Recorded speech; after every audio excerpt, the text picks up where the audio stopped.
Meta godetet fort në SBA, marrëveshje deri në 18 miliard dollar. Meta ka arritur një marrëveshje të madhe jashtëgjyqësore me shtetet amerikane për t'i dhënë fund një betejë ligjore mbi ndikimin e Facebookut dhe Instagramit tek fëmijët dhe adoleshentët.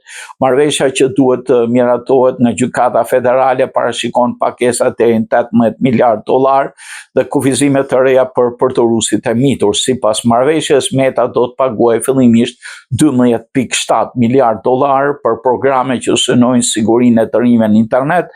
Shuma mund të rritet në 5.3 miliard dollar të tjera në YouTube, nëse YouTube dhe TikTok miratojnë politikat ngjashme. Pagesat do të shpërndahen gjatë 10 viteve. Meta është angazhuar të kufizojë Infinite Scroll dhe të vendosë kufi përdorimi për 2 orësh në ditë dhe të kufizojë aksesin e të miturve nga mesnata deri në orën 6 të mëngjesit. Njoftimet do të aktivizohen gjatë natës, gjithashtu pritet të kufizohen filtrat e bukurisë dhe shfaqja e numrit pëlqimeve, ndërsa do të forcohet verifikimi i moshës dhe kontrollet prindërore. Çështja u ngrit nga 29 shtete amerikane, të cilat akuzuan Metan se algoritmet e saj nxisin përdorimin kompulsiv dhe dëmtonin mirëqenien e të rinjve. Disa shtete kishin kërkuar rreth 200 miliard dollar dëmshpërblim.